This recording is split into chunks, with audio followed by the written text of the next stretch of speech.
Muy buen viernes para todos. ¿Cómo andan? Arranca Aire Rico. Guachiquetere.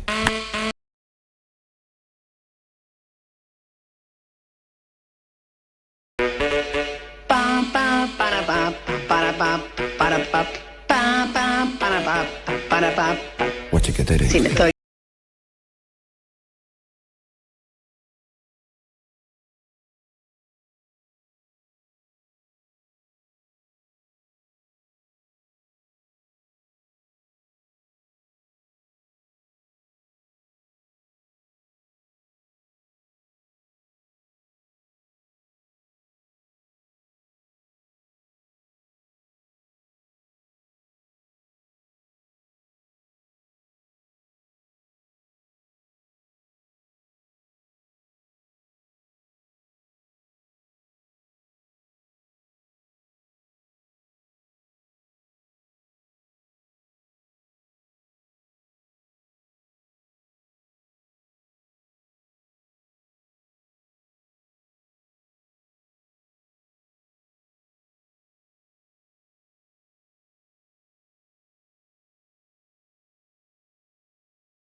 Y que Sí. son bastante comunes, pero Bueno, vamos a convocar a los psicólogos de esta audiencia para que nos analicen esos dos sueños recurrentes que tenemos tanto Nico y yo. Y voy a pasar al otro lado del vidrio y le voy a preguntar a mis queridos compañeros de todas las tardes cuáles son sus sueños recurrentes. @Alvin Green, querido, ¿cómo andás? Operador de la consola, sostenedor de este tinglado. ¿Cuál es tu sueño recurrente, si es que tenés uno? No recuerdo nunca los sueños. Bueno. No, posta, no. pero cuando eras chico, por ejemplo, no soñabas tampoco. Esa sensación de caerse, pero no es ni siquiera un sueño, es cuando te estás durmiendo. Eso me pasa Que seguido. movés la pata así, como Sí. loco. Bueno, Pero más que eso no. vos tenés identificado que movés la pata. Yo lo que siento cuando me pasa que sueño que Es me un caigo salto. es como que efectivamente caí. Sí. Yo siento como. Yo me despierto porque hago un sacudón de pata que me saca de esa caída. Está bien, pero ¿Entendés? seguramente sea eso lo que sucede. Sí. Pero que lo percibas de esa forma le saca la sorpresa que tenés cuando te despertás y pensás que efectivamente estabas como levitando y caíste. Ah, no, a mí nunca, yo lo que me pasa es que a veces o pierdo pisada en un barranco o algo así y me despierto cuando estoy, digamos, por caer o cayendo. No, en mi caso la sensación es caída tipo yo en la mitad de la caída libre de un edificio de 20 pisos. No es me estoy tropezando, estoy en el aire directamente.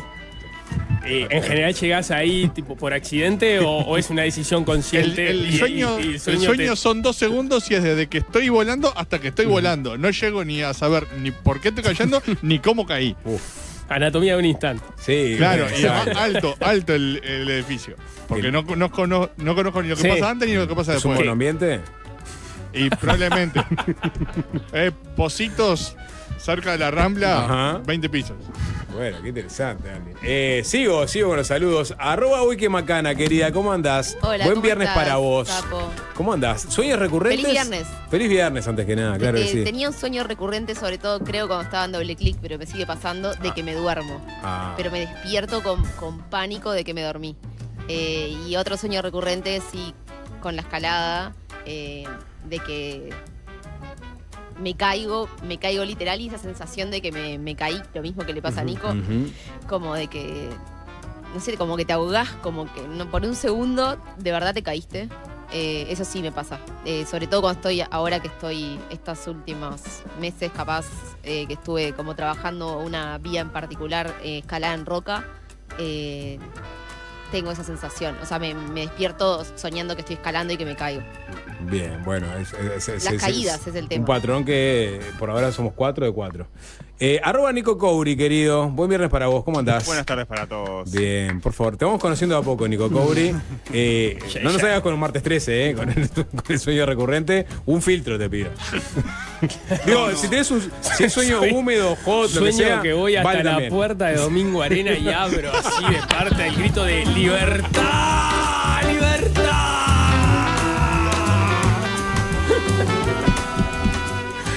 Chiste interno. No, tan interno no. Quien venga siguiendo la carrera de Nico Couri ya sabe de qué hablamos. Bien. No, yo estoy del equipo de Alvin, no me acuerdo de los sueños. Yo tengo un sueño, duermo muy profundo y no me acuerdo de los sueños. No tenés sueños. Bueno, está, ok. Tan triste como eso que acabas de decir, ¿no?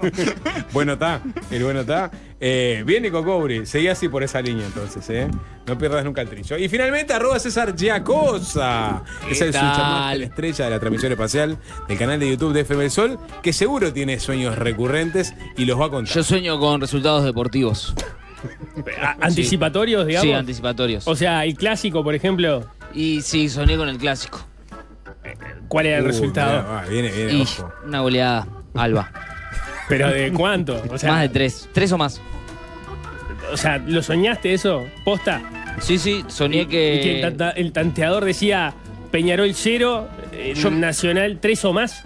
Era como que me despertaba y entraba a mirar en mi aplicación de confianza y en Nacional había metido 4, Peñarol 1 y después me desperté efectivamente.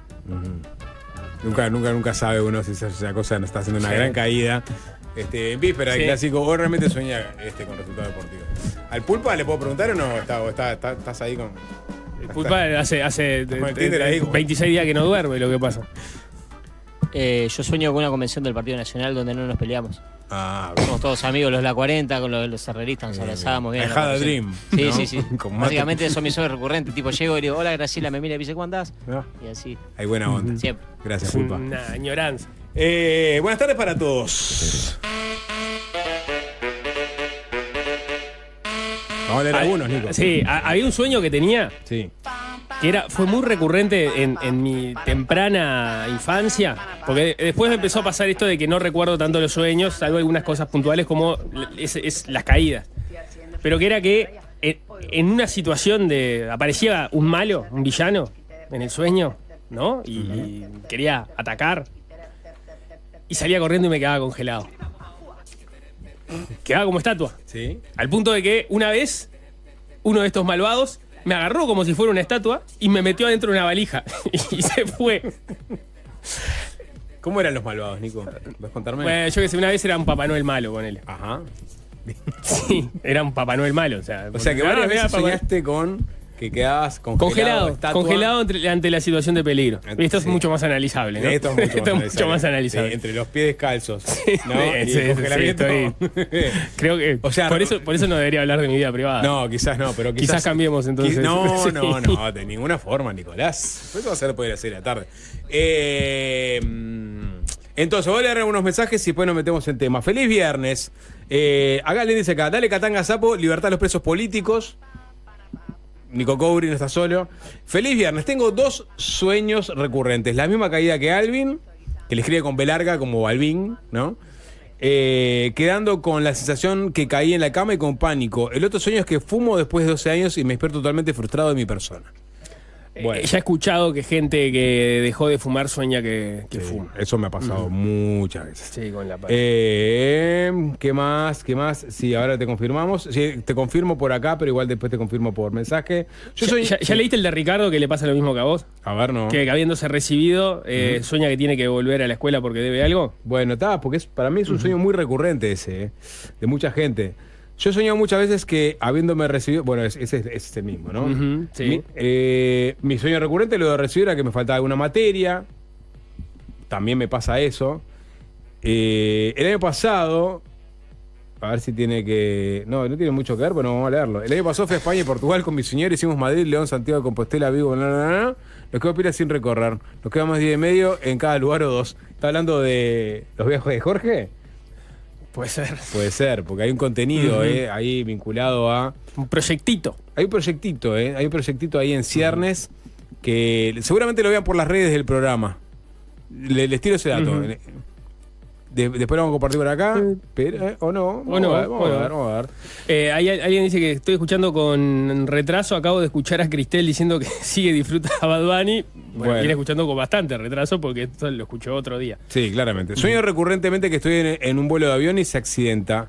Lo loco es que una vez que me pasó durmiendo arriba de un vuelo, siempre se accidenta una montaña. Soy el único que creo que en mi vida me debo de acordar de 3 sueños no más. Bueno, Nico Cobri. Yo creo que eso es algo bastante común. Gente que no recuerda. Hay gente que recuerda más los sueños que otras. Punto.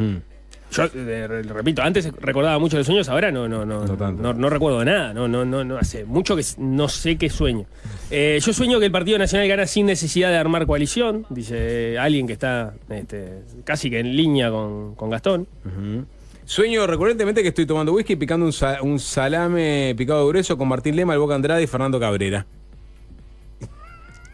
¿Cómo?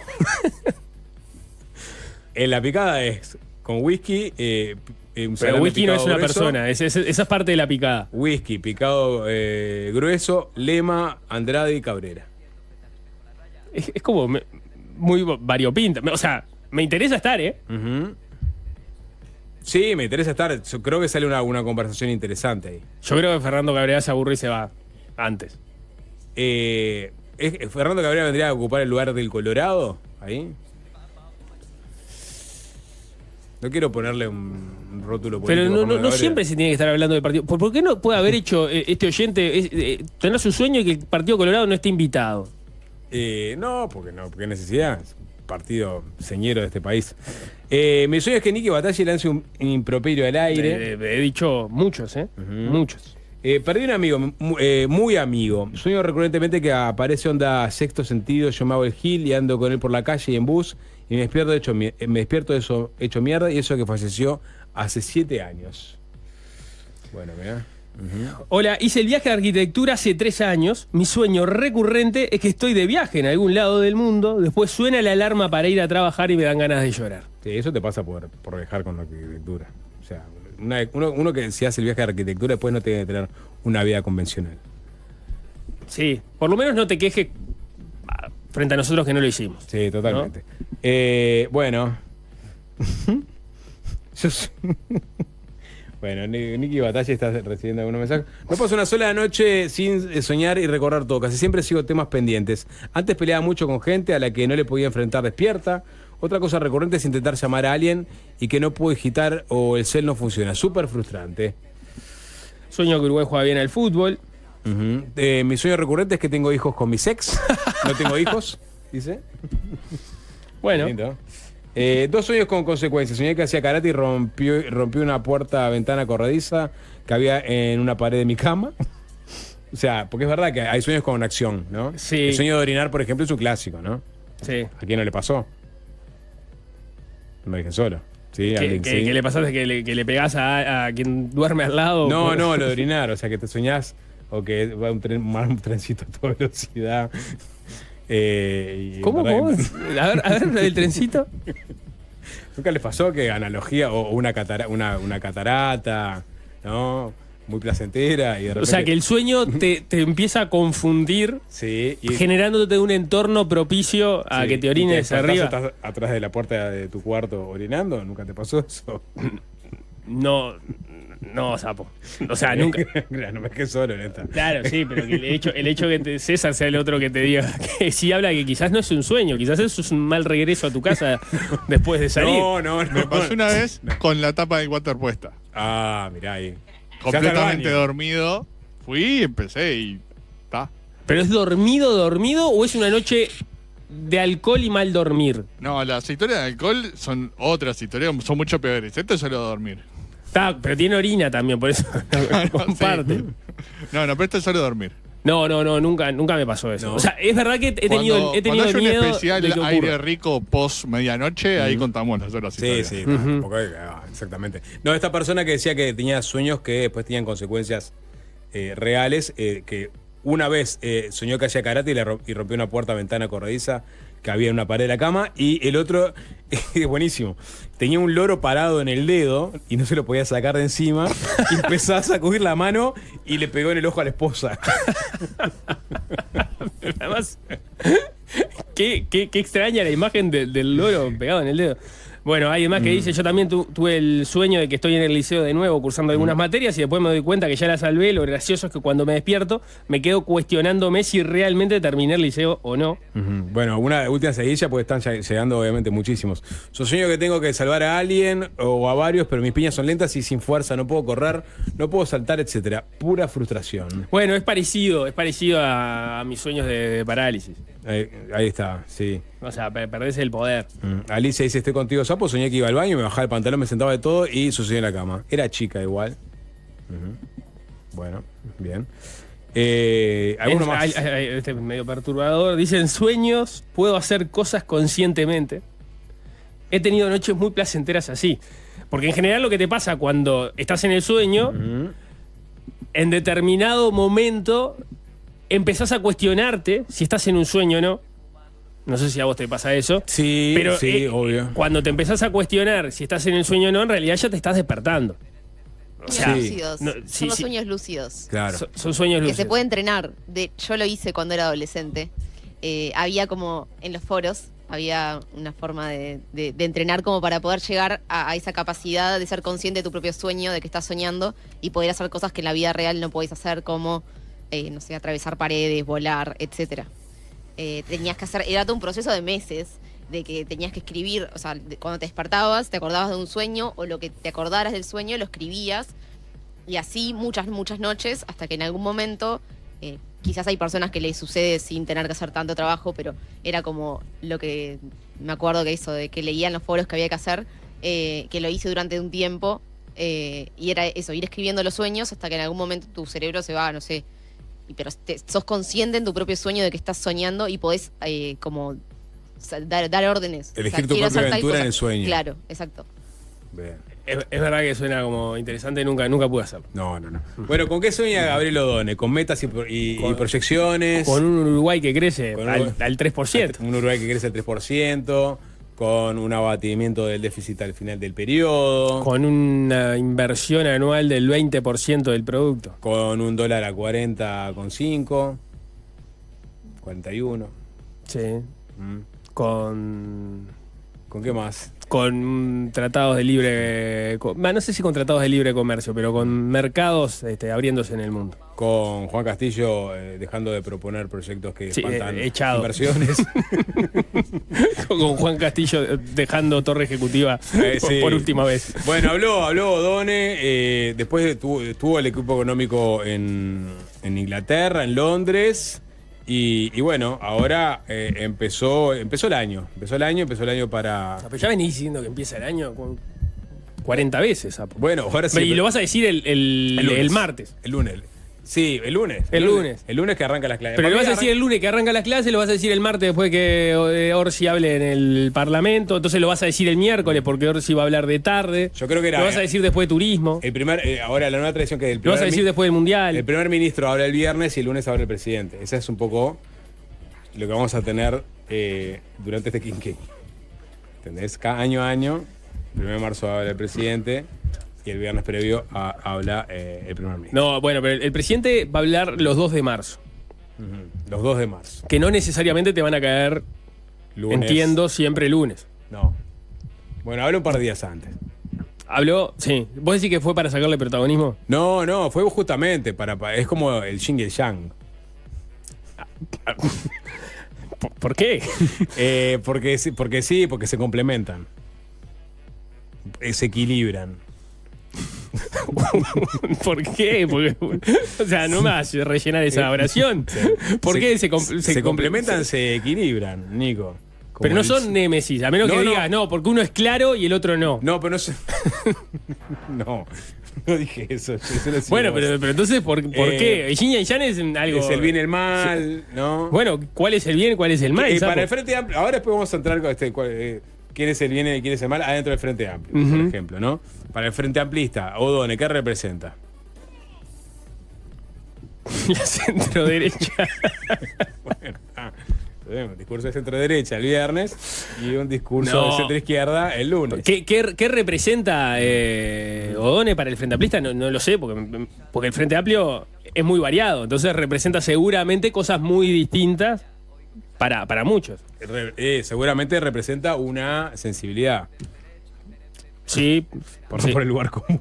Sí, claro, ahí está. Bueno, listo. Habló Gabriel O'Donnell en medio de que conocimos expectativas de analistas que no iban en línea con las expectativas del gobierno del presupuesto.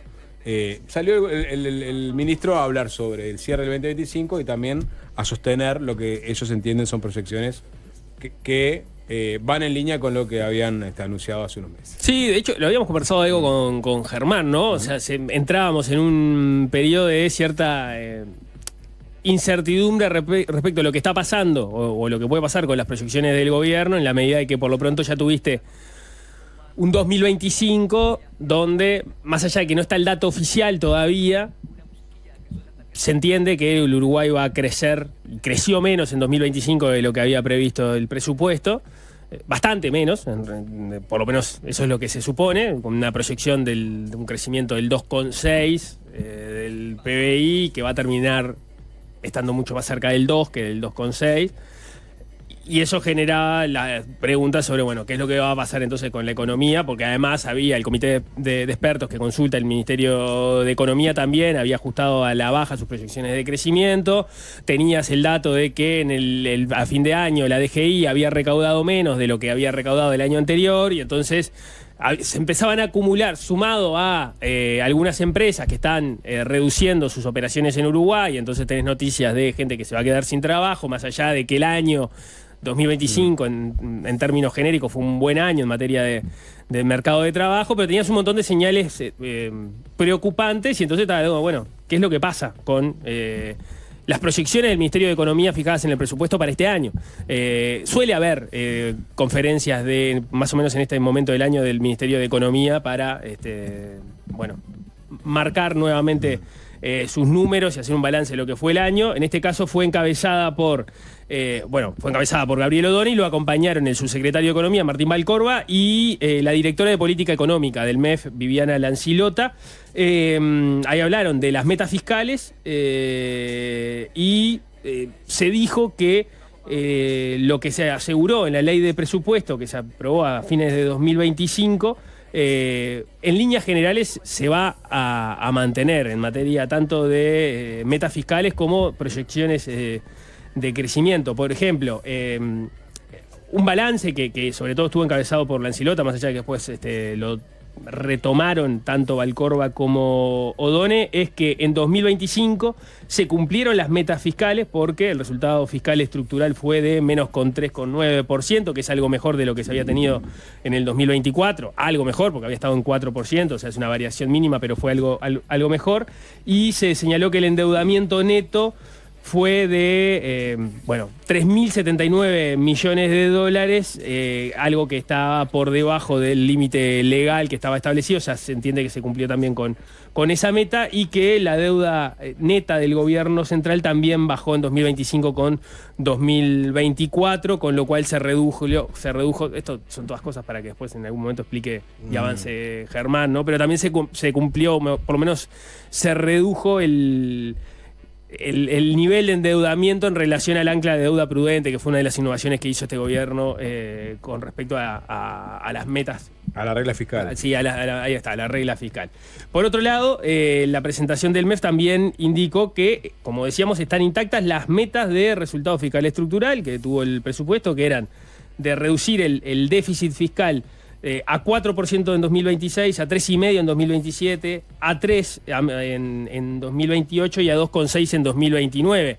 Y esto es importante porque es uno de los objetivos que se ha fijado el gobierno en materia macroeconómica, pero se generaba la interrogante de si, en la medida de que por lo pronto ya creciste este año, o sea, el año pasado, en 2025, menos de lo que esperabas crecer, y estás viendo que se están reduciendo por parte de algunos analistas las expectativas de crecimiento también para el 2026, bueno, en la medida que vos crecés menos y tenés una determinada cantidad de gastos ya fijados, lo que podría pasar, y eso lo decía Germán el otro día, es, bueno, entonces eso quiere decir que el déficit fiscal quizás tengas que renunciar a eso, a menos que hagas otras cosas distintas, pero capaz que entonces tenés que renunciar a los objetivos fiscales que te fijaste. Bueno, eso fue descartado en esta conferencia de prensa. Vamos a escuchar parte de lo que decía al respecto el subsecretario de Economía, Martín Valcorba. También anunciamos que estamos manteniendo las metas definidas en el presupuesto, que implican que la estrategia fiscal definida por el gobierno va a transitar hacia, digamos, un sendero de reducción del resultado fiscal estructural, convergiendo a un resultado fiscal estructural de 2,6% en el año 2029, en el marco de el compromiso con nuestra ancla de mediano plazo, que, como bien fue señalado, es el nivel de deuda prudente. Nos parece muy importante este aspecto, en el sentido que, digamos, muchas veces estaba la discusión respecto a si se trata de metas o proyecciones, las que se efectúan año a año cuando se da cuenta del cumplimiento de la meta de un año y se proyecta para adelante. Bueno, nosotros entendemos que en la estrategia fiscal es muy importante reafirmar la noción de que se tratan de metas y que, por lo tanto, la política fiscal va a desarrollar un conjunto de acciones activas a los efectos de asegurar el cumplimiento de la trayectoria fiscal que está definida. Y que nosotros en esta oportunidad reafirmamos que implican para este año 2026 alcanzar un resultado fiscal estructural del 4% y a partir de allí sí ingresar en una trayectoria descendente.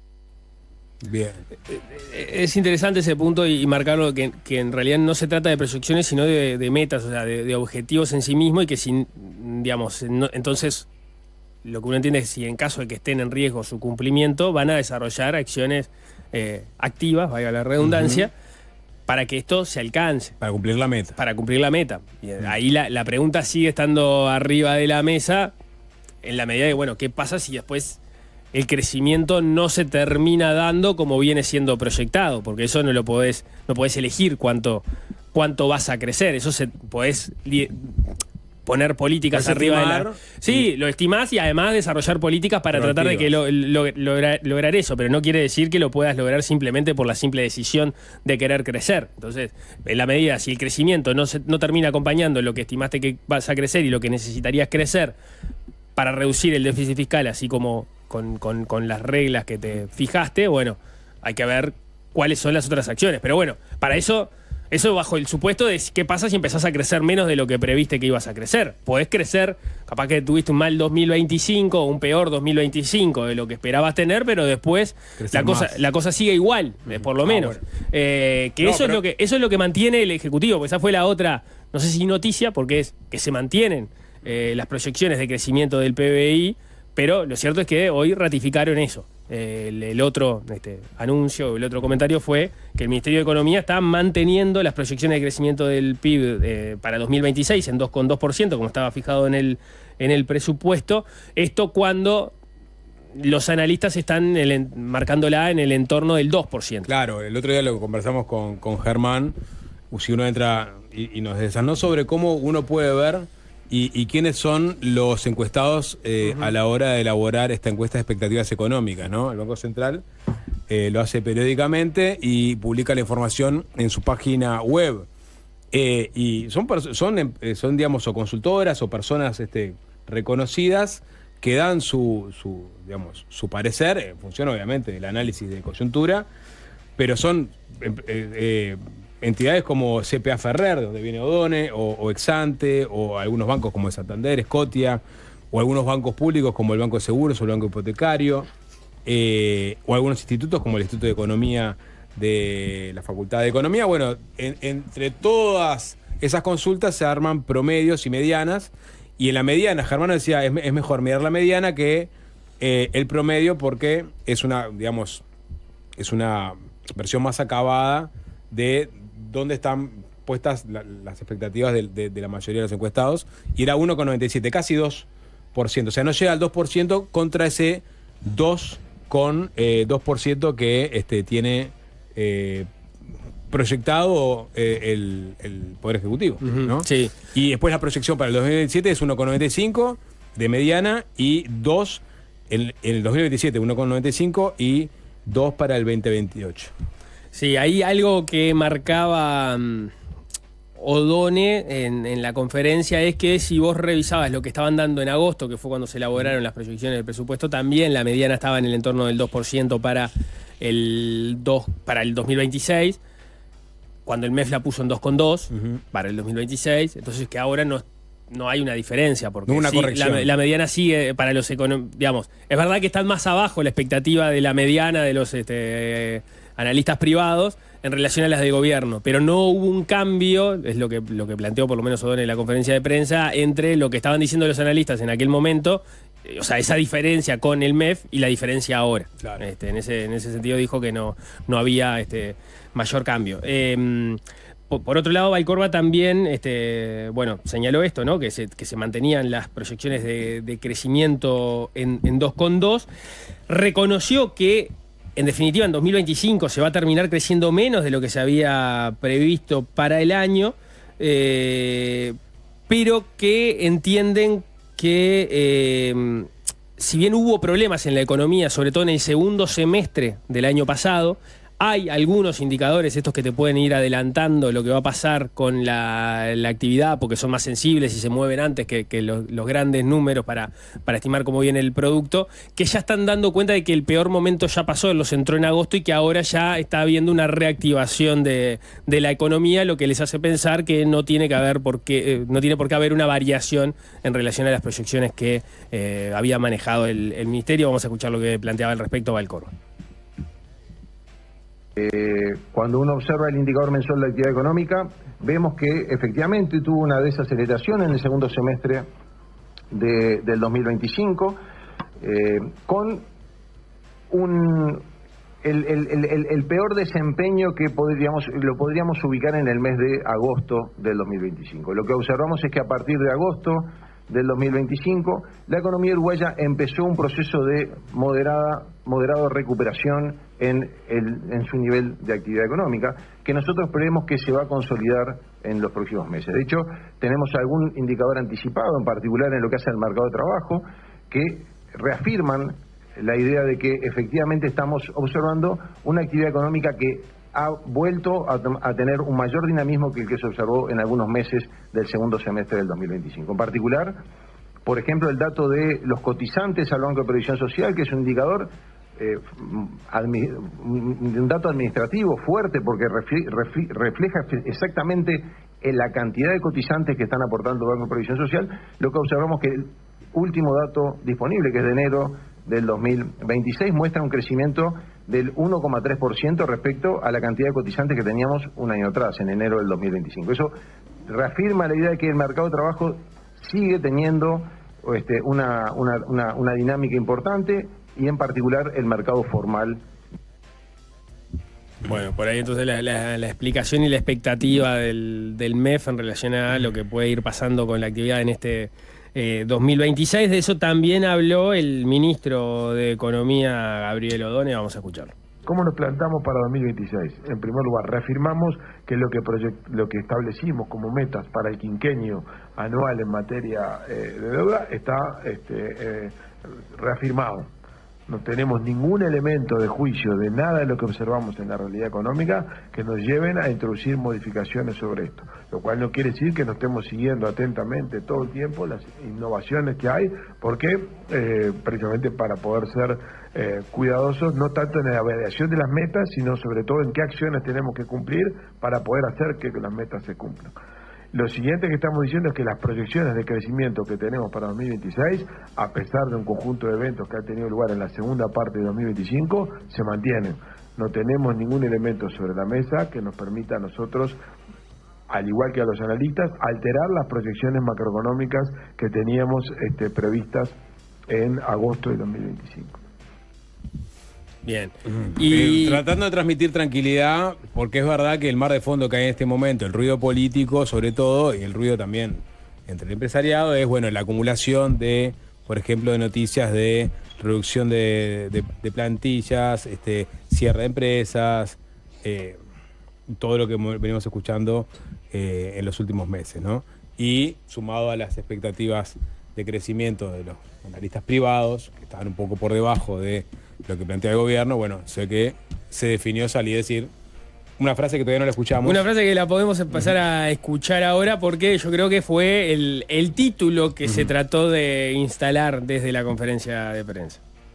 Esta comparecencia que tenemos hoy, a pocas horas de que el presidente haga su comparecencia en la Asamblea General, hacer un informe más amplio y de trazado de metas y de objetivos para el año 2026, lo que pretende básicamente decir es: la casa está en orden, estamos trabajando con máximo esfuerzo para cumplir con lo que proyectamos, para cumplir con las metas que establecimos y para poder generar las condiciones de desarrollo del país que hagan que el sector privado pueda tomar sus decisiones con tranquilidad, a pesar de la incertidumbre global. La casa está en orden, dice Gabriel Odone, y obviamente se hace el titular de todos los diarios, ¿no? Después lo que hay abajo, digamos, las explicaciones, que son bastante más engorrosas y que el común de la gente no las entiende, no entiende lo que es las proyecciones de crecimiento, no entiende lo que es la trayectoria del déficit. Pero no sabe lo que es una casa en orden. Pero sabe lo que es una casa en orden. Y sobre todo, esta frase trata de compensar justamente todos esos otros titulares, ¿no?, que se vienen sucediendo. El asunto también de Ambev Paysandú. En fin, la casa está en orden. Y las proyecciones del equipo económico son más o menos similares a las que se habían planteado en el presupuesto. Y anticipó, estamos hablando de esto, pero el lunes va a hablar el presidente. Por lo cual, un poco de razón tenía, Nico. Habló el primer ministro el viernes y no sabe el presidente. La casa está en orden, porque está bueno preguntarse, si le damos un contexto histórico a la frase "la casa está en orden", tenemos que irnos a la Semana Santa para los argentinos. Ya no tienen problemas con Semana de Turismo. Es un estado confesional. Es un estado confesional, es la Semana Santa. El domingo de Pascua, Raúl Alfonsín llega en un helicóptero de Campo de Mayo, ¿no?, este predio militar, para dar una conferencia multitudinaria en Casa de Gobierno. La Plaza de Mayo estaba llena de gente. Después de 4 días de agonía, porque ¿qué había pasado, no? Un poco lo mismo que pasó en Uruguay. Tras el regreso de la democracia, una de las instancias a recorrer era el juicio a los que cometieron crímenes durante la dictadura. Y en ese sentido se habían votado una serie de leyes que ponían un punto final, pero dejaban un plazo de 60 días para que los que cometieron crímenes de lesa humanidad, tortura, asesinato, bueno, fueran citados y pasaran por la justicia. Y como pasó con Medina acá, cuando llegó la primera citación al ejército y la guardó en una caja fuerte, bueno, en Argentina citaron a un militar que estaba acusado por múltiples delitos de tortura, a que declarara ante la justicia, y lo que hizo fue decir: minga, yo no voy nada a declarar. Y ahí arrancó un estado de conmoción que duró por lo menos 4 días, con una sublevación de un porcentaje no muy grande de los cara pintadas, ¿no? Que fue un levantamiento que tuvo al teniente Aldo Rico como su rostro visible, padrino de este programa casi. Padrino de este programa, que se circunscribió a muchos excombatientes de Malvinas, porque también está la sensibilidad de Malvinas en el medio, a estos militares represores que no querían pasar por la justicia, y al temor de que volviera un gobierno militar Argentina, el temor real. Había tanques, había gente armada dispuesta a tomar el poder y a no responder a un poder que era el Poder Judicial, que lo estaba citando, y se negaban a ir. Y bueno, fueron 4 días que finalmente terminaron de buena forma. Después hubo otras sublevaciones, hasta el 90 hubo sublevaciones de caras pintadas, pero esa en particular la logró sofocar Alfonsín, después de ir él personalmente a Campo de Mayo, volver en helicóptero, baja al balcón de Casa de Gobierno, el clásico balcón de Casa de Gobierno, donde siempre vemos a un presidente dando discurso ante una multitud, y ahí, si les parece, escuchamos lo que, después de haber sofocado la sublevación, decía lo siguiente. Podemos todos dar gracias a Dios. La casa está en orden y no hay sangre en la Argentina. Eran otras circunstancias, digamos, más acuciantes quizás. Es impresionante, Sapo, ¿no? El gobierno de Yamandu Orsi hace una conferencia de prensa encabezada por el ministro de Economía. Vos dijiste el primer ministro, ¿no? Para mí es el ministro de Economía, pero vos le das esa entidad tratándole de infundir confianza a los inversores para que lleguen al país, para que dinamicen la economía, reafirmando en definitiva las metas que se proyectaron, camiseteando con que las metas fiscales, por lo pronto, si bien no las de proyecciones de crecimiento, pero sí las proyecciones de fiscales se habían cumplido, ¿no? O sea, para tratar de augurar un mejor porvenir y generar un mejor clima de negocios. Y vos, acto seguido, en la cobertura de esa noticia, los comparás con un presidente que no terminó su mandato. No, pero fuiste para ese lado. Yo lo que quería es básicamente por lo que, digamos, se lo recuerda a Alfonsín, que no terminó su mandato. Alfonsín se lo recuerda por ser el presidente del regreso a la democracia en Argentina, antes que nada. Es una persona que se lo recuerda ahí muy bien. Es verdad que tuvo una hiperinflación que no pudo contener. Bueno, ahí está. No terminó su mandato, entre otras cosas, por un desajuste económico. Pero acá tenés está cerca de la deflación, o sea que claramente este gobierno no tiene ese problema de deflación en Argentina. Pero sí lo que tiene en todo caso, y tenía Alfonsín en su momento, eran enemigos internos, ¿no? O sea, Alfonsín tenía una sublevación de una parte del ejército, o sea, en la verticalidad de mando él era el jefe de esas personas, y sin embargo esas personas se le habían sublevado y no querían cumplir con el mandato de la justicia. ¿Vas a hablar ahora entonces de cuáles son los enemigos internos de este gobierno? ¿Cuáles son los enemigos internos de este gobierno en este momento para Gabriel Odone y su equipo? Cuando hablo de internos hablo de gente que forma parte de la fuerza política de gobierno, ¿no? Obviamente. Y ahí... Vos decís que los verdaderos enemigos de la línea del Ministerio de Economía son más las tensiones internas que que la oposición. La Cámara de Industria no es la enemiga de Odone, ¿no? Me imagino.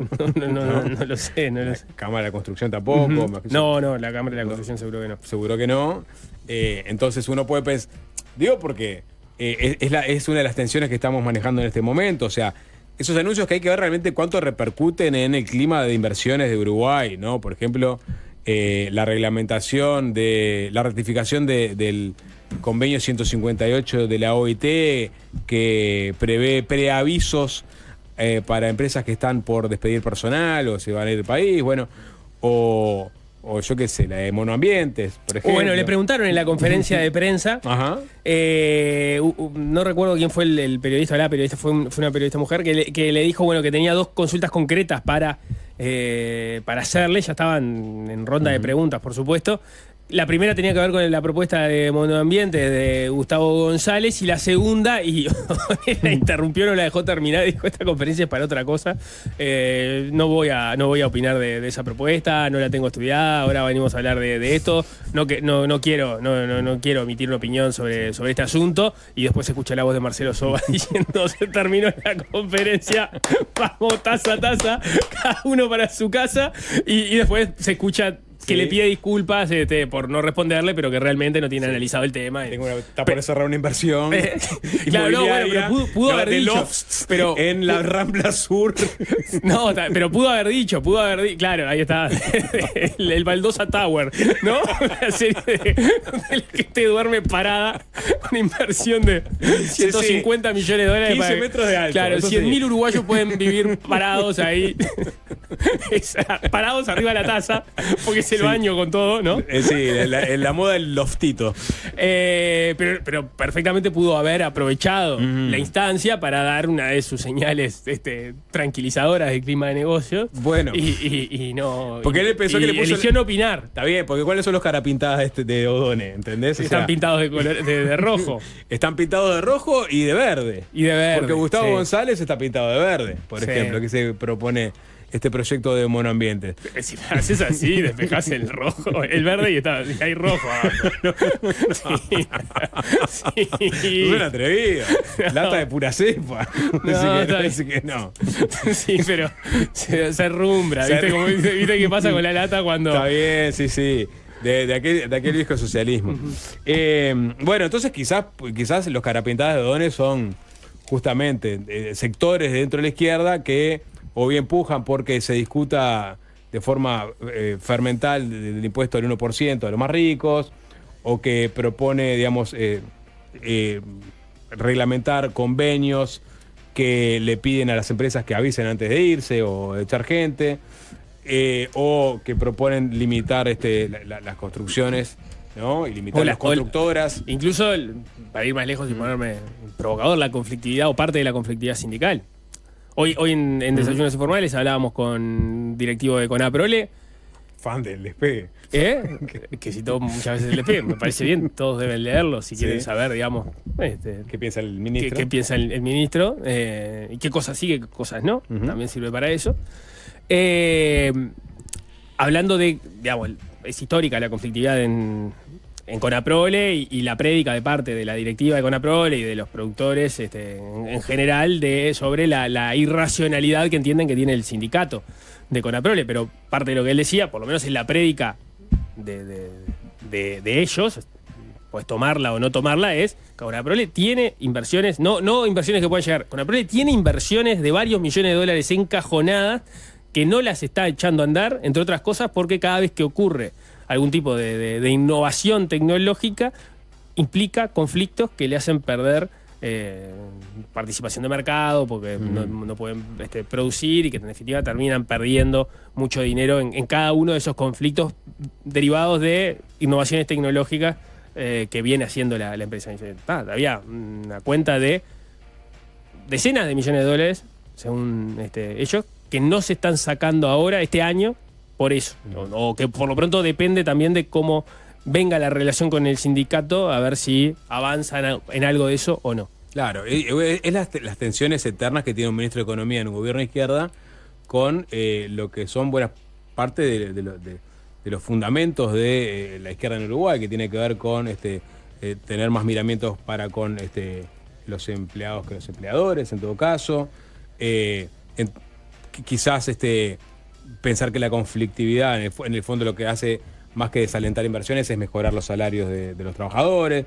Es decir, esas tensiones Odone las tiene que manejar, pero con digamos, la soga al cuello de esas metas que el propio ministerio se ha planteado, ¿no? Y esas metas se cumplen con crecimiento. Y el crecimiento se obtiene a partir de inversión. Y la inversión viene para los empresarios, ¿no? En un clima de conflictividad baja, no alta. Entonces, bueno, O'Donnell dijo, la casa está en orden. Los números están en orden. Creo que yo interpreto que la casa está en orden, los números están en orden en relación a lo que nos habíamos anticipado hace unos meses y lo que tenemos para adelante. La casa está en orden en materia de, de las tensiones que hay internamente en el gobierno. Hay que ver, capaz que el Castillo es mucho más, digamos, pierna con O'Donnell de lo que capaz que parece hacia afuera. Esas son cosas que todavía no podemos calibrar. Vamos a hacer una tanda, ¿sí? ¿Cómo no? Sí, hacemos una tanda. Anuncios después de las 6 de la tarde. Después de las 6 de la tarde hacemos anuncios. ¿2 anuncios? ¿Hay 2 anuncios? ¿Sí? Bien, perfecto. Luego después de las 6, usted Nico y Maca me van dando letras. No sé de qué estamos hablando. Quédense. Claro, gracias por ese chan. Uno que va a estar en breve subido en redes. Alguien compartía esta foto, Nico. ¿Ya están redes los viajes de Jorge? ¿Ya están redes? Bueno, vayan a las redes de Aire Rico entonces y se van a encontrar con una pequeña sorpresita que le preparó la gente de Digital y Maca y Nico. Los viajes de Jorge, que es el hijo de Julio, ¿no? Y no Julio Alonso, precisamente. No aclares que oscurece. Bueno, viste que hay mucha gente que generacionalmente no conoce. No, al otro Julio seguro que no. A este Julio capaz que tampoco. Vamos a escuchar, te pasé tema, Alvin. Yo les conté ayer que toca Call the Police mañana en Montevideo Music Box. Es la banda que lidera Andy Summer, el ex guitarrista de The Police, con Joao Barone, que es el batero de Paralamas, y Rodrigo Santos, ex guitarrista de Barao Vermelho. Van a estar tocando en Montevideo Music Box haciendo temas de The Police. The Police, una banda que fue muy influyente en la música del Río de la Plata en la década del 80. Si vos pensás, por ejemplo, Soda Stereo arrancó casi como un calco de The Police, eran fanáticos de la banda, al punto que son un trío justamente emulando lo que era la banda de Sting. Virus, otra banda fuertemente influenciada por The Police. Hit, ni que hablar, eran los Police argentinos. Y de este lado del Río de la Plata, yo te diría que muchos de los sonidos de muchas de las bandas que aparecieron por esa época están influenciados por The Police. Y te hablo de Cabrera, por ejemplo, Nico. Si vos escuchás algunos primeros discos de Cabrera, sí, claro. Con Baldío. Con Baldío, exactamente. O cuando tenía a Recaño y Echenique en la base, ahí está The Police seguro. Si escuchás a Los Traidores, por más que tenían una influencia de los Clash, también estaba The Police ahí. Nickel, la primera época de Nickel, el propio Turco Nasser lo dice, él se tiñó el pelo de rubio para parecerse a Sting. O sea, ellos eran un trío y querían ser los Police de acá. O sea, The Police realmente marcó a fuego a Los Tontos, otra banda que también el sonido está muy emparentado con The Police. Y ese reggae blanco, de alguna forma, ¿no? Que hacían, que estaba mezclado con New Wave. Ahora, si nosotros tenemos que ir a la... No sé, capaz que hay ejemplos anteriores. Pero ¿dónde aparece por primera vez el sonido de The Police explicitado en una canción? Y bueno, tenemos que ir una vez más al prócer, a Jaime Ross. Hay explicitado, no musicalmente, o sea, sino no, explicitado musicalmente, justamente. O sea, donde sí está. Esto claramente es un jeito de The Police. Es verdad que si escuchás Baldío, no sé si cronológicamente son discos de la misma época o el Mediocampo fue anterior, es del año 84. No, debe ser anterior. Mediocampo, sí. Bueno, en Mediocampo, y tiene que escuchar hasta el final, 83 Baldío. Bueno, está, entonces capaz que le gana ahí, Nico Cabrera, a Jaime. Pero en este disco, después también en Mujer de Sal, que grabó con Estela Mañone, también hay indicios como de reggae. Pero en esta canción en particular, el final, sí, 83 está bien. Hay una cadencia de reggae que remite directamente a The Police, que es Una Vez Más. El PIT-CNT convocó para este sábado 28 una caravana por la paz y en solidaridad con Cuba. El presidente de la central sindical, Marcelo Abdala, afirmó que buscará hacer una manifestación de solidaridad con el pueblo cubano ante el recrudecimiento del bloqueo. El Frente Amplio, la FEU, ONASPU, FUCBAN, entre otras organizaciones sociales, comunicaron su adhesión a la caravana que comenzará a las 10 de la mañana en el Palacio Legislativo. Y por otra parte, el miércoles se realizará en la Huella Sereñi una charla con un especialista cubano sobre la realidad de la isla. Por otro lado, el canciller Mario Lubetkin anunció la posibilidad de una ayuda humanitaria por parte de Uruguay con el envío de leche en polvo y arroz, aunque anunció problemas con la transportación. Mientras tanto, el Frente Amplio anunció que se hará presente en el país centroamericano con una delegación que pretenderá demostrar su apoyo y ayudar en la búsqueda de soluciones. Bueno, en este marco recibimos al presidente de la Comisión de Asuntos y Relaciones Internacionales del Frente Amplio, la famosa CARIFA, para hablar de la mirada del Frente Amplio sobre la situación en Cuba, pero también otros temas de coyuntura internacional muy áridos que le han tocado atacar a la CARIFA en los últimos tiempos. Así que le damos la bienvenida a Fernando Gambera. ¿Qué tal? Buenas tardes y gracias por la invitación. Un gustazo poder intercambiar de estos temas que la gente, lo tiene muy presente por su rol como secretario general de AEU, ¿no? Sí, y secretario internacional del PCNT desde el 2008 al 2020, 21. 2008 a 2020. Más o menos. En alguna época una secretaría compartida con Juan Castillo, en alguna época compartida con Bermúdez y en alguna época solo también. Y bueno, hay allí una experiencia acumulada que tiene que ver también con que esto que anunciabas de la movilización, marcha para este sábado y la solidaridad con Cuba en este caso, también es esta coordinación que viene de hace mucho tiempo entre organizaciones sociales y de las cuales el Frente Amplio, a través de la CARIFA, pero también a través sobre todo de sus bases que están representadas en la dirección del Frente Amplio, han participado siempre, ¿no?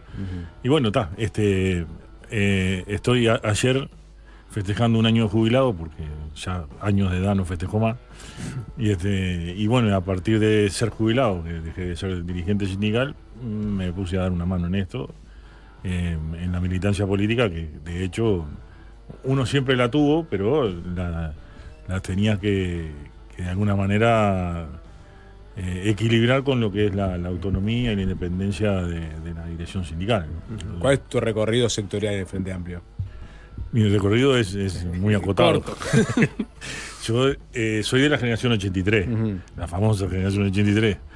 Así que ayer cumplí 63, porque es fácil hacer la cuenta. Y por allá, por esa época, 82, 83, en la resistencia a la dictadura y en las primeras formas de organización estudiantil, la ACEP, que fue formada por aquellos tiempos, un poco antes del Club de Ingeniería. En esas épocas me afilié a la Juventud Socialista y bueno, hasta hace un tiempo, hasta hace el 2020, 2021, por ahí. O sea que desde el Vamos fui del Partido Socialista y ahora soy de la base. No tengo sector y sí, claramente una definición frente amplista de toda la vida, ¿no? Bien. A ver, hoy es Cuba y capaz que arrancamos por ahí, ¿te parece? Pero también estuvo Venezuela. Porque además el dato de que fue secretario de Relaciones Internacionales del PCNT entre 2008 y 2020 también es interesante para ver el tema de Venezuela, ¿no? Donde pasaron muchas cosas en Venezuela, exactamente. Pero arranquemos por Cuba, ¿no? ¿Cómo definirías vos? Cuando se habla de Cuba, se habla del Frente Amplio y la oposición carga las tintas contra el Frente Amplio por no tildar al gobierno de Cuba de dictadura. Aparecen defensas, sobre todo en cuanto a cómo comprende el Frente Amplio o dirigente del Frente Amplio la forma de organizarse políticamente de la isla. ¿Tú cómo definirías el gobierno de Cuba? Sí, no voy a evadir la pregunta, pero hay un previo, ¿no? Que es que ustedes me invitan a mí, porque en todo caso debe resultar interesante para la audiencia, en tanto soy el presidente de la CARIFA. Claro. ¿Qué opina el Manso sobre cuál es me importa justamente por eso.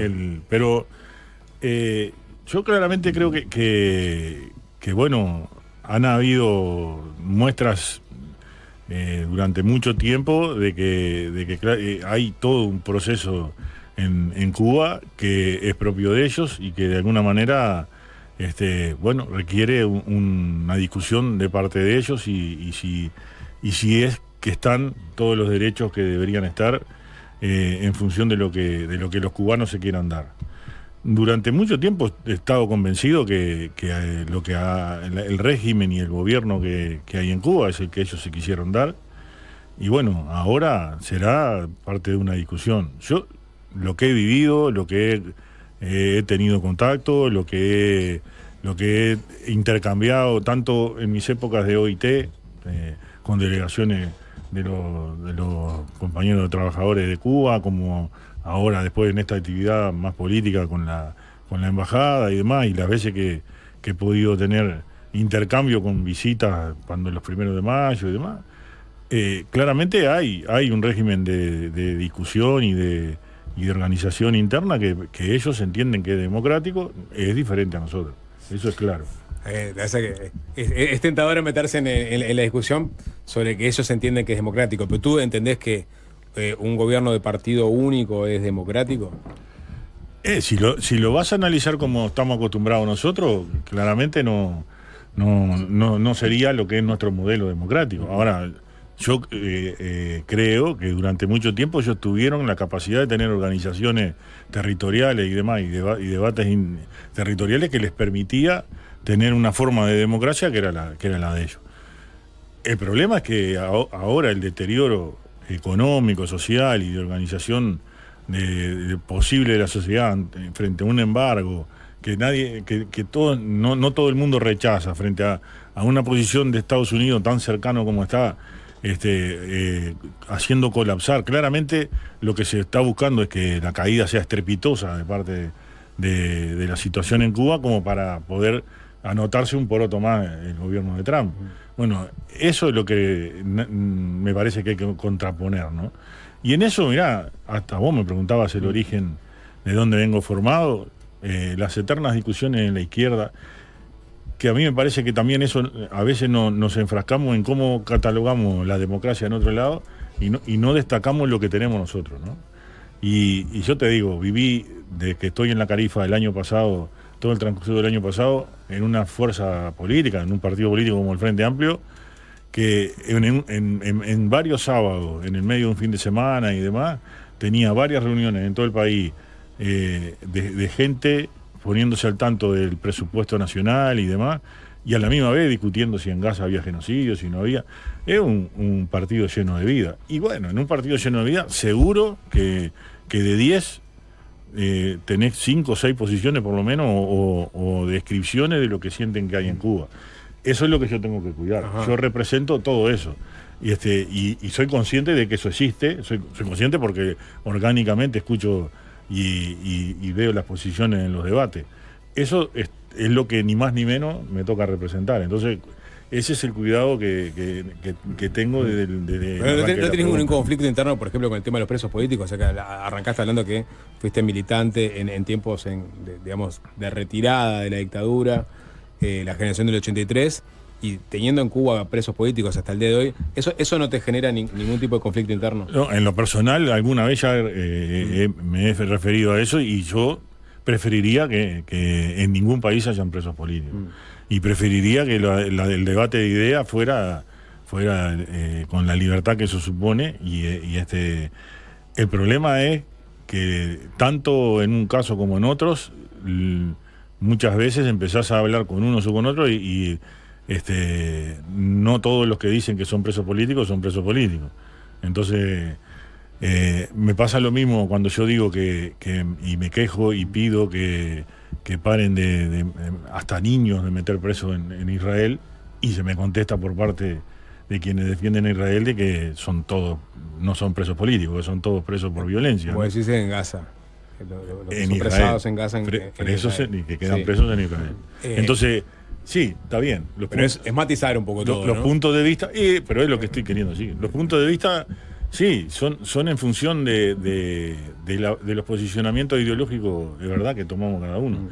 La formación de la que yo vengo el debate era cuál es la contradicción principal. Y yo creo que eso, en la metodología de análisis, yo no reniego, creo que en la metodología de análisis sigue siendo válido, ¿no? En aquellos tiempos que yo me afilié a la Juventud Socialista, no sé qué, en épocas de Guerra Fría, la discusión con algunos compañeros de la izquierda, era si la contradicción era la que oponía a la Unión Soviética con Estados Unidos, o si en realidad era la opresión de Estados Unidos contra los pueblos, ¿no? Y la vida creo que saldó esa contradicción. Ya claramente no hay Guerra Fría, no hay un mundo bipolar, y lo peor de todo es que algunos de nosotros no tenemos que hacer cargo, que no fue creación de la izquierda, digamos, pero no tenemos que hacer cargo de defender el multilateralismo y la gobernanza global que se dio en el mundo para que opere y haga que se eviten estas situaciones, ¿no? Entonces, probablemente, si las condiciones generales en el mundo fueran otras y la globalidad y la gobernanza global fuera otra, y bueno, capaz que en Cuba o en otros lados podrían haber otro tipo de diálogo que hoy no se está dando. Pero en un mundo, imagínate un mundo sin bloqueo de Estados Unidos, en Cuba, por ejemplo.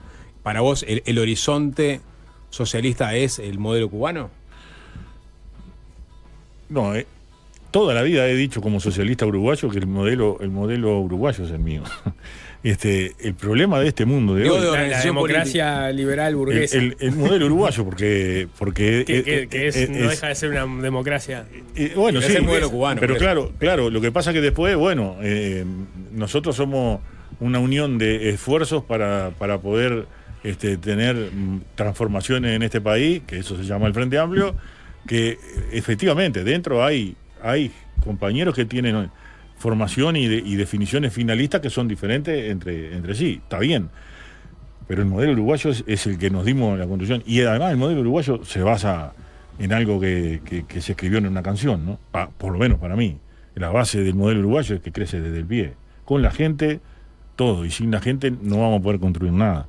Y bueno, creo que estoy diciendo más de lo que me están preguntando.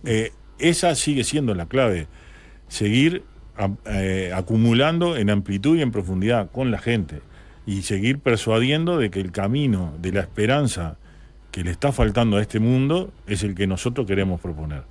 Entonces, a mí me preocupa eso, ¿no? ¿Qué mundo estamos dejando a las generaciones que vienen? ¿Qué mundo, qué construcción de esperanza le estamos dejando? Y siento que estamos complicados. Digamos, está claro, o están claras, y son bastante consensuables las críticas que se pueden hacer sobre lo que está haciendo Estados Unidos, que está claro cuál es, digamos, más o menos cuál es su plan. Grosso modo está haciendo. No es solo el bloqueo, es la amenaza a quien ayude, es la amenaza a quien tome posiciones que no le gustan a ellos. Y están claros los pasos que fueron dando ahora en estos, en lo que va de este año, sacando a Maduro, y a partir de ahí generando también la presión sobre Venezuela. Y al mismo tiempo decirle a los argentinos o votan a Milei o le vamos a cortar los víveres. Bueno. Eso está claro. La pregunta vinculada a cómo se traduce esto políticamente acá, que yo me hago es, bueno, ¿cuántos de estos apoyos de solidaridad son apoyos de solidaridad a la sociedad cubana que a partir de esto va a sufrir más de lo que ya estaba sufriendo por las distintas razones? Primero porque está en una dictadura y también porque tiene un bloqueo económico, por lo menos eso es la visión. ¿Y cuánto tiene que ver con un apoyo al régimen? ¿O cuánto aparece entreverado en estas decisiones orgánicas de apoyo a solidaridad a Cuba? Las dos cosas, de gente que de repente entiende que hay que apoyar a los cubanos y gente que entiende que hay que apoyar en realidad el régimen de quienes mandan en Cuba. Yo no le pedí permiso para referenciarlo, pero se lo he escuchado decir públicamente, así que no le avisé que lo iba a decir. Pero yo se le he escuchado decir a Juan Raúl Ferreira más de una vez que cuando andaba con el padre, con Wilson, por el mundo, pidiendo que se tomaran decisiones y se tomaran medidas por la dictadura en Uruguay, siempre dejaron claro que no pedían y que no querían que ningún Estado ni ningún organismo internacional tomara decisiones de bloqueo, porque eso lo terminaban pagando la gente, el pueblo, y particularmente los más débiles del pueblo. En esto es igual. Nuestra preocupación fundamental es que con la situación actual, con el recrudecimiento, con el empeoramiento del embargo y del bloqueo, quienes están pagando peor son quienes tienen que ser hospitalizados, quienes tienen mayores debilidades, tanto por edad, porque son mayores o porque son niños. Y entonces, bueno, la ayuda es humanitaria porque la situación es desde mi punto de vista humanitaria y es casi una actitud inhumana de parte de Estados Unidos. Entonces la ayuda tiene que llegar a la gente.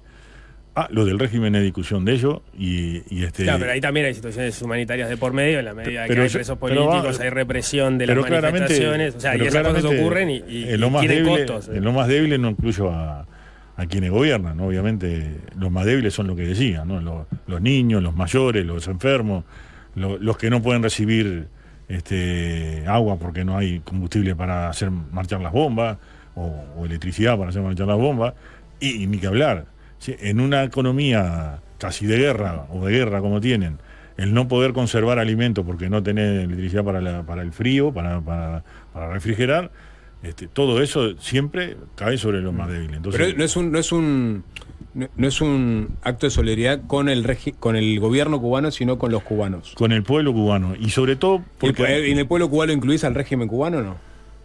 Es que no, bueno, el régimen cubano es, en todo caso, el gobierno de Cuba es el que resulta de lo que los cubanos se dan. Y eso, no, pero los cubanos no se dan, justamente, por eso digo, por eso ahí está la gran contradicción. Los cubanos no eligen, en todo caso, su gobierno, sin embargo, la solidaridad es con el pueblo cubano, que es un todo hoy día. Claro, pero esa es la discusión antigua, hasta de si eligen o no eligen en función de cómo elegimos nosotros. Pero no eligen, es un hecho que no eligen. O sea, no eligen, Bueno, a mí me consta eligen, que... digamos, autoridades regionales, en todo caso, o dentro del mismo partido, pero no eligen como... Pero de todas maneras... Pero tampoco pueden protestar mucho. Entonces, el Estado... Bueno, pero sí han protestado. El estado de situación actual... No, pero el Estado... Sí, también... No, pero hay cosas que no hay que matizar. También así le van ahí al lado, en Estados Unidos, ¿no? A todo el que protesta, bueno, así le está yendo. Es un escándalo, claro. Sí, entonces la solidaridad... ¿Qué es lo que se dice? Que la democracia en Estados Unidos está sufriendo. ¿Por qué? Porque empiezan a pasar cosas como... Entonces, yo en todo caso lo que digo que la urgencia, que ahora se ha instalado por esta situación de agravamiento del bloqueo, hace que la prioridad sea más allá de la discusión y lo que te decía, ¿no? Adentro del Frente Amplio hay posiciones muy variadas. Más allá de esas posiciones muy variadas, lo que hay es una convicción de que hay que hacer llegar ayuda humanitaria, y sobre todo porque sentimos, no solo porque la solidaridad se brinda siempre, sino porque en el caso de los cubanos nosotros sentimos que tenemos obligación de devolver también, porque aquí hay más de 100.000 uruguayos que seguramente todos tenemos a alguien en la familia que fue operado y que está pudiendo ver gracias a las operaciones combinadas con los médicos cubanos. Yo tengo una hija radicada en Italia, yo vi en el peor momento de la pandemia, en uno de los lugares donde pegó más duro en Italia, una brigada de médicos cubanos atendiendo y trabajando en un país de primer mundo. O sea, también hay una enseñanza que puede ser que, yo te admito que vos me podrás decir que es sentimental lo mío, pero hay una enseñanza del pueblo cubano y de la revolución cubana que viene de 60 años, de que entendieron que no se salvaban solos y que de alguna manera desplegaron esa solidaridad en el mundo. Y en ese sentido, yo creo que se merecen que en este momento estemos a la altura. Y es un poco lo que moviliza. ¿Y cómo se llama como la comunidad cubana en Uruguay?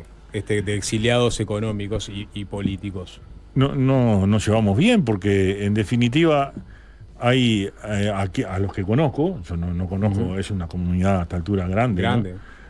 A lo que con la venezolana de la más grande. Sí, exactamente. Los argentinos, que son los argentinos primero, después los venezolanos y después los cubanos. A los que conozco y he podido conversar con ellos y demás, yo parto de una base, ¿no? Que es la de exiliar o la de irse de tu país es una decisión personal y que bueno, tendrá todas las razones que quien toma la decisión son válidas. Y bueno, y después que estás acá, para mí, lo digo con orgullo, estás en un país en donde hacemos lo posible, no digo que no hayan algunos problemas, pero es un país que no tiene las situaciones de racismo y de xenofobia que se viven en otras partes del mundo, ¿no? Y ni hablar en Europa. Entonces, yo creo que ese es el objeto, ¿no? Pero ellos no son parte, digamos, de estos movimientos solidarios, es decir, la comunidad cubana en Uruguay, a través de ellos no es que canalizan la ayuda, por ejemplo. Porque podría perfectamente ser, o sea, hay una comunidad cubana, pero la verdad es capaz que no comparten la visión que tiene el Frente Amplio sobre la solidaridad. probablemente no compartan el análisis que he hecho en este ratito, en estos minutos. Tienen todo el derecho a no compartirla. Pero sé que ellos también están movilizados y tienen una actitud de apoyar a su gente porque tienen las remesas. Sí. Que es una de las elementos fundamentales de la economía en Cuba en este momento. Ahora, nosotros vamos a buscar la manera de tener una forma práctica, esa es la primera cosa. ¿Práctica en qué sentido? Práctica en que sea razonablemente económica desde el punto de vista financiero para que no nos cueste el hacer llegar esta ayuda más de lo que le tiene que llegar a la gente. Entonces, digamos, fletar un barco desde acá no sería razonable en la medida en que eso después le resta dinero que hubiera llegado en insumo y en ayuda a la gente. Probablemente esto sea coordinado, combinado con organizaciones o con el propio Estado mexicano, que está ofreciendo la forma de hacer llegar, y entonces, bueno, de aquí lo que saldrá será una transferencia bancaria o algo que nosotros tengamos origen y respaldo en cuanto a garantías y demás, y que allá se entienda qué es lo que está siendo prioridad en la isla y que se pueda comprar. Para ¿Eso de parte de quiénes? Del Frente Amplio. Sí, de las organizaciones que estamos movilizados y pidiendo esta solidaridad. No coordinan con el gobierno, o sea, no tiene nada que ver este movimiento con el movimiento eventual del gobierno de mandar. Aspiramos a que si podemos utilizar canales que el gobierno facilite, mejor, porque de alguna manera no es el gobierno representa, pero es el Estado uruguayo. Y si usamos canales que sean del Estado uruguayo garantizados por nuestro gobierno, es mucho más transparente, más tranquilidad y asegura el fin, ¿no? El final. Entonces, no tenemos problema, lo podemos canalizar. La cuestión es ahorrar lo más posible los costos de operación de esto, porque va en contra de que le llegue a los que lo necesitan, y hacer que la solidaridad, tanto recaudada a través de los bonos cooperación que se van a emitir, que eso la militancia los va a distribuir, o a través de la cuenta de solidaridad que ya está circulando en las redes y con las placas, o bueno, lo que sean insumos, eso claramente tiene que haber alguna forma del Estado uruguayo de hacerlo llegar a algún lugar en donde después lo puedan asegurar la llegada a Cuba. Bueno, todo esto será canalizado de la mejor manera, utilizando los mejores canales que nos toquen, y si tenemos la posibilidad de coordinar con el gobierno, mucho mejor, ¿no? Vos decías entonces que parte de tu clivaje a la hora de analizarlo no podía despegarse de lo emocional, entonces en relación a lo que representó en su momento la Revolución Cubana.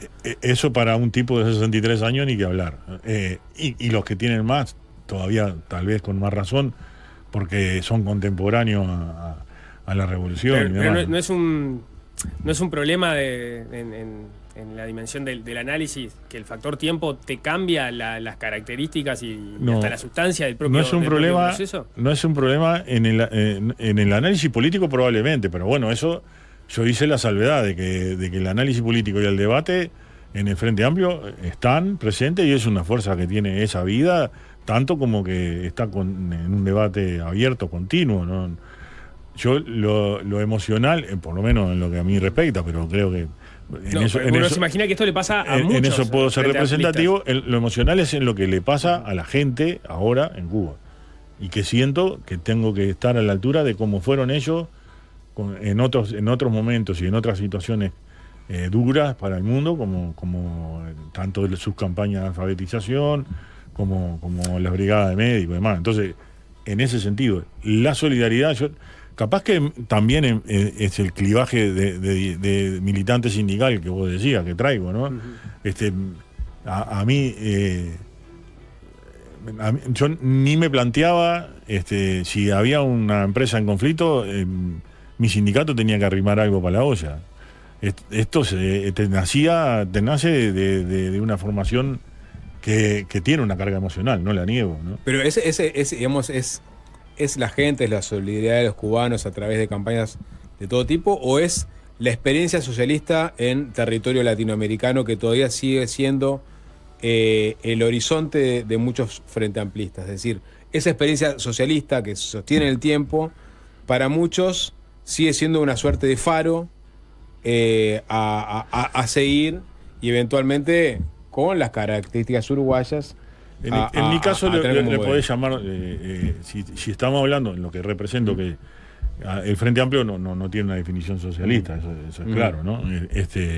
Lo que tiene es una definición de transformación de la sociedad progresista. Bueno, no voy a aburrir con todas las definiciones de programa, pero hecha la salvedad, lo que sí digo es, entre esas definiciones históricas que son nuestra esencia, que hacen a nuestra fundación, incluso, está un carácter antiimperialista clarísimo del Frente Amplio que sigue vigente y que seguimos reivindicando. O sea, nosotros tenemos una cuestión de enfrentamiento al poder excesivo que exhibe el imperio, Estados Unidos, en América, y que hoy se manifiesta de nuevo, y recién lo nombrábamos.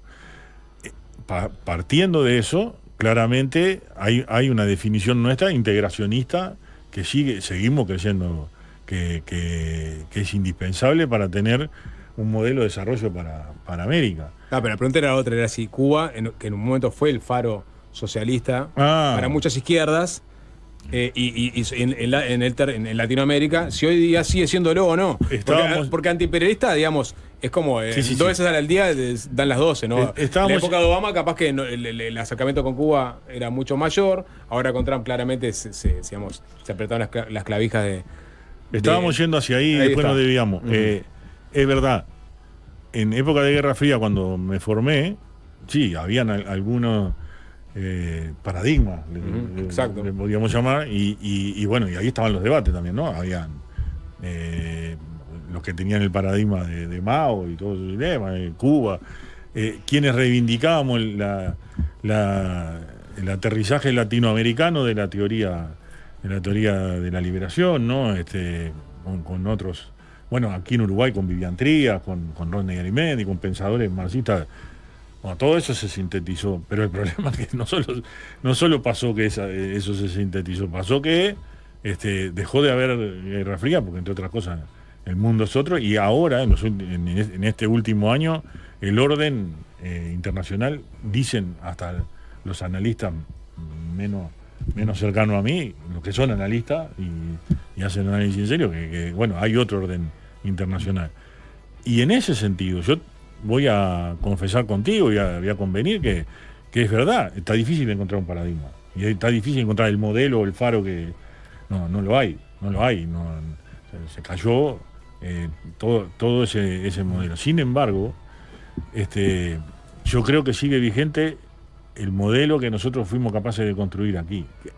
Que vos me dirás que yo capaz que lo romantizo mucho, pero el modelo no lo estoy inventando en este momento, está inventado, que es una democracia liberal. Una democracia con participación de la sociedad. Sí, el estado de bienestar. Vos le llamás liberal, pero bueno. Liberal en sentido liberal en sentido de los sí, derechos. Lo que pasa es que el vallismo también quedó en aquella época del Uruguay, de la Guerra Fría y del estado de bienestar.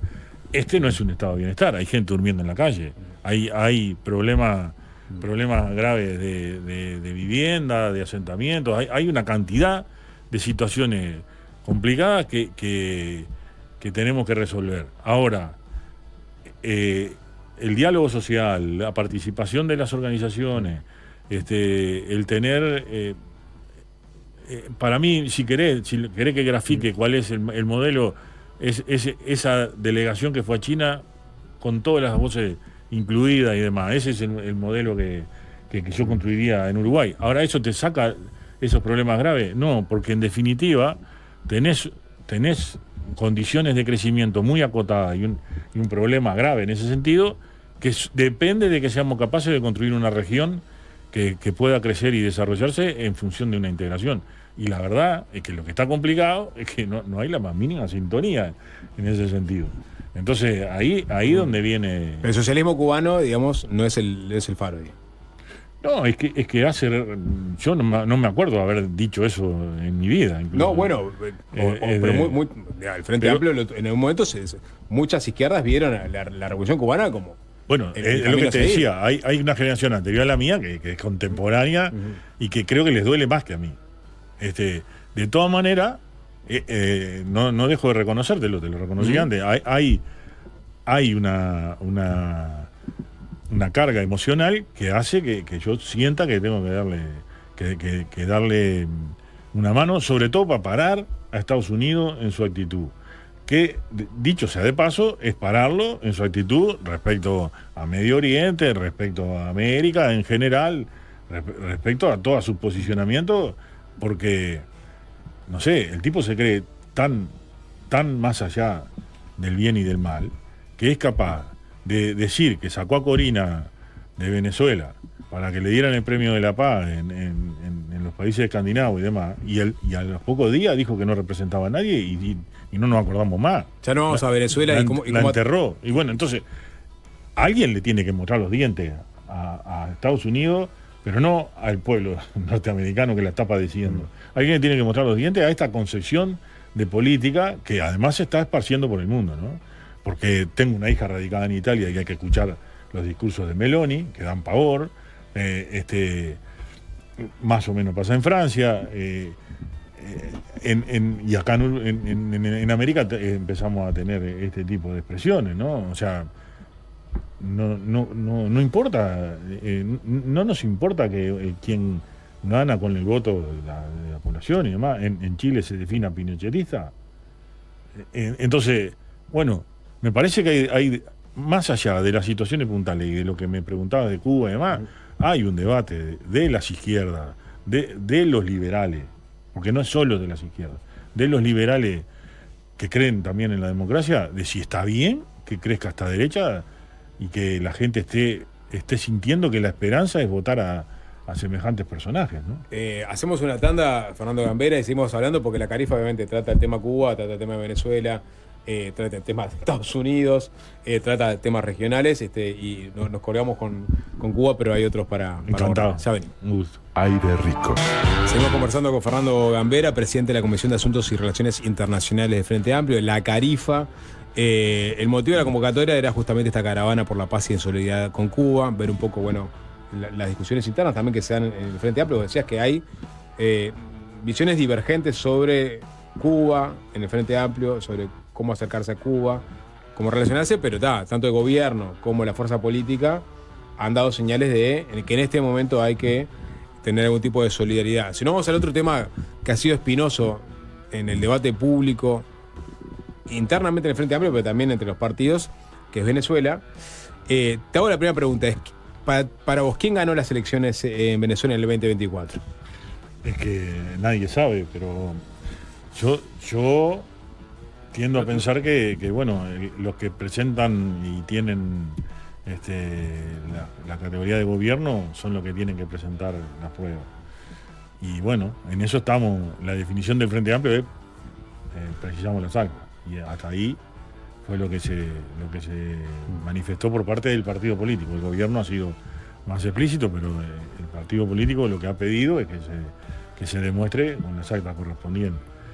No hay una intuición de todas maneras de quién puede haberlas ganado en la medida que había dos y uno no presenta las actas, pero que es el que tiene el poder. Pero es que eso también, las percepciones, las intuiciones son en función de con quién te intercambiás y con quién te comunicás vos, ¿no? En mi caso, claramente, si me guío por esa intuición y por quién intercambio, habría ganado la gente de Maduro, eso es así. Sin embargo, tampoco del otro lado son el premio a la seriedad. Porque tampoco demostraron ninguna prueba ni nada. Pero es que no incluso hicieron lo que pudieron presentando las actas que habían logrado conseguir. También hay que se pongan en duda porque no son oficiales, pero no tenían posibilidad de hacerlo, ¿no? Incluso quien fue distinguida con el Premio Nobel de la Paz por su Corina Machado, por su actuación en ese sentido, aunque no podía ser candidata, pero que reivindicaba el candidato que habían puesto por su opción. Algo que sucede mucho con los gobiernos democráticos, ¿no? Tener candidatos proscritos. Bueno, esa es la discusión que tienen que dar ellos también, ¿no? Sí. A nosotros nos tocó y bueno, sí. al Frente y no Amplio. era un gobierno democrático. Al Frente Amplio le tocó. Sí. Sí. Por eso termina siendo tan llamativo, ¿no?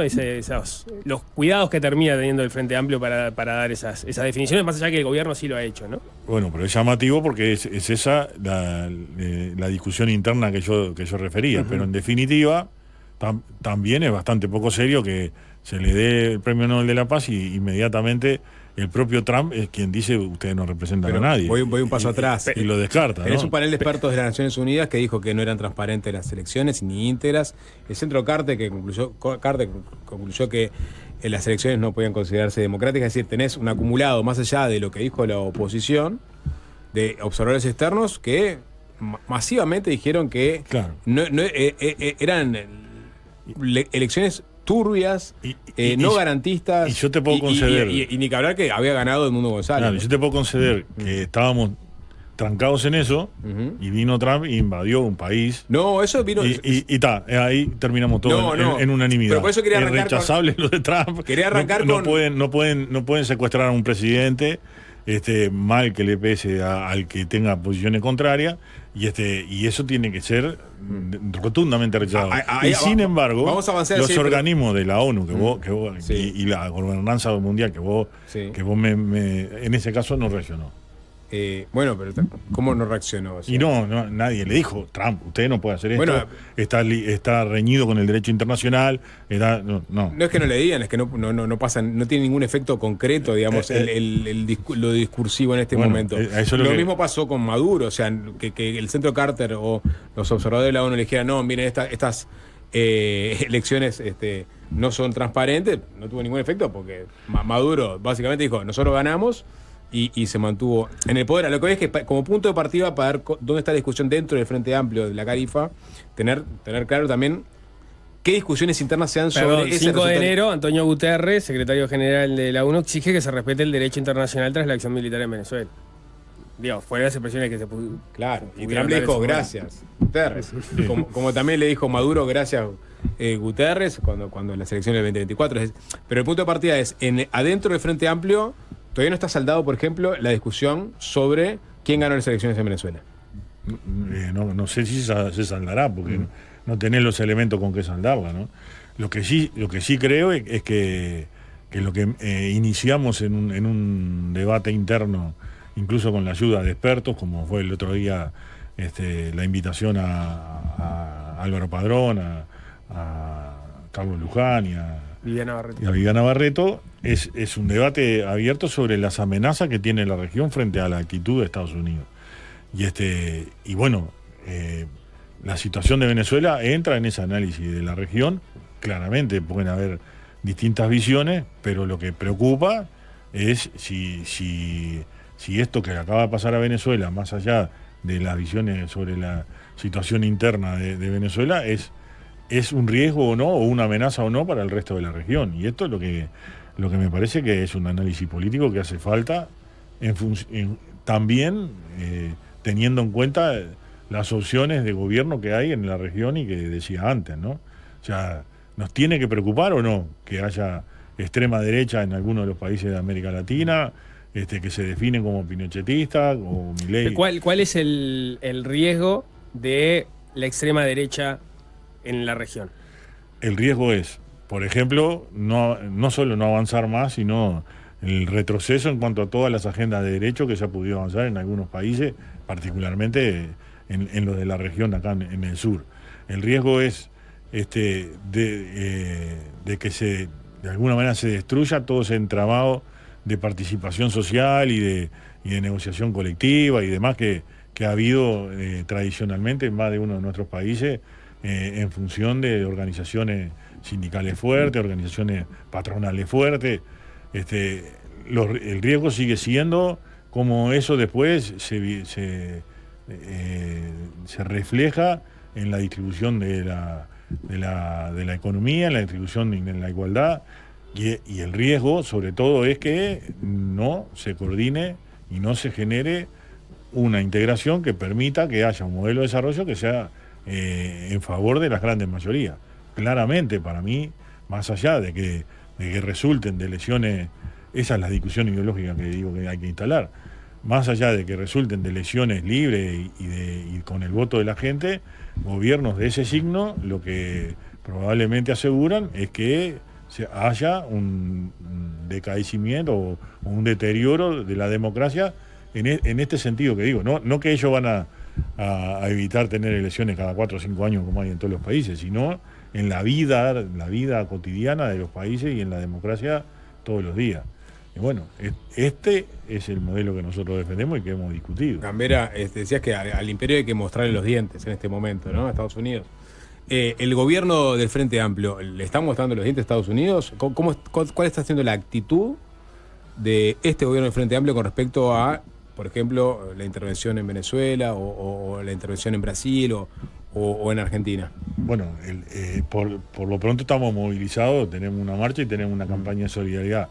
La campaña de solidaridad es en favor el gobierno, de la gente. Por eso digo, una cosa es la fuerza política, otra cosa es el gobierno. No, pero yo soy del Frente Amplio. Justamente, pero es un gobierno del Frente Amplio. Sí, yo creo que el gobierno tiene claramente una actitud que ha medido y que ha evaluado en su seno, supongo, que mantiene la equidistancia y en tanto y cuanto eso se me ha explicado que es en función de mostrar al Uruguay como un lugar en donde se podría ayudar a gestionar conflictos o situaciones de conflicto. Y entonces yo creo que de todas maneras sí la política, la actitud de Estados Unidos sigue siendo para afuera y para adentro en contra de la gente, no solo con el resto. Pero para de adentro, ¿por qué? Porque para adentro de Venezuela o para adentro de Cuba no es importante como categoría de análisis. Para adentro de Estados Unidos. Por eso, pero eso, cuando hablábamos de Cuba, cuando hablábamos de Venezuela, el para adentro de cada uno de los países es cosa de los propios ciudadanos de esos países, ¿no? Y por eso se tienen que fumar la dictadura. En el caso de Estados Unidos, decir para adentro, porque se está avanzando sobre los derechos. Desde mi punto de vista hay una diferencia, hay diferencias abismales, ¿no? No hay una fuerza de choque como tiene Estados Unidos contra los migrantes. No, está el ejército. No, pero no es contra los migrantes. En Venezuela y Cuba están no es contra los migrantes, no es contra los propios cubanos y venezolanos. Eso, en todo caso, había guarimba del otro lado, que eran los que lastimaban y mataban a los que eran prochavistas. O sea, esto hay historia para los dos lados. O sea que. No, pero igual lo que dice Nico es como categoría de análisis, mirar hacia adentro. Bueno, pero yo estoy diciendo, hay relatos de los dos lados. En base a interacción y demás entre el pueblo, pero no. Pero en la dictadura también había relatos para los dos lados. No, aquí. Sí, pero no. Sí, la había. Pero lo que había era un terrorismo de Estado. Sí, por supuesto. Bueno, pero no es terrorismo de Estado. Lo que ocurrió en Venezuela con presos políticos, con todo lo que ocurrió, no es terrorismo de Estado. Bueno, eso es lo que está en debate, justamente. En cambio, en Estados Unidos lo estás viendo. Y ¿por qué es más claro y obvio lo de Estados Unidos que lo de Cuba? Por la dimensión, el tamaño y la fuerza, desde mi punto de vista, pero ya sé que es materia opinable. Sí, por supuesto. De todas maneras, reconociendo que es materia opinable, lo que digo es... Pero no es materia opinable. Yo creo que no es materia opinable, que en Venezuela se violaron sistemáticamente los derechos humanos con informes contundentes y lapidarios por parte de Michelle Bachelet, por ejemplo, en su momento. Por citar uno solo, es decir, no es materia opinable, hay abundancia de información con respecto a ese tema particular. A otros que dicen diferente. O sea, ¿quién? Por ejemplo, Chávez, No, Maduro.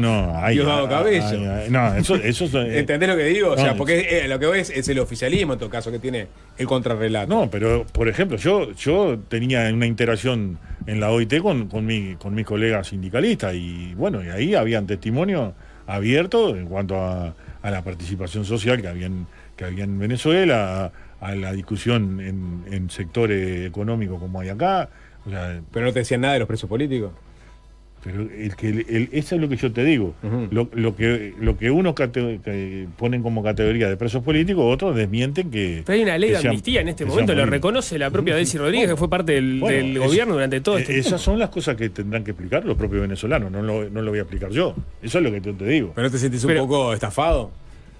Pero no es eso. Porque, ¿qué le digo? No es eso, porque yo te podría reconocer que pero la cuestión es, en la discusión política, lo que yo veo como una mayor amenaza, que era lo que veníamos diciendo, de la actitud cada vez más beligerante de Estados Unidos de diferentes formas, ¿no? Porque también está complicado esto de incidir en las elecciones en Honduras, incidir en las elecciones en Argentina. Claro, ahí fue la pregunta. O sea, el gobierno tiene que ser más enfático. Es que yo creo que sí. El gobierno en eso tendrá que ir tomando posiciones, pero si lo reconocemos como un gobierno del Frente Amplio, nuestro gobierno, es claro que de alguna manera ha ido influyendo lo que son los posicionamientos y las discusiones que el partido político va teniendo.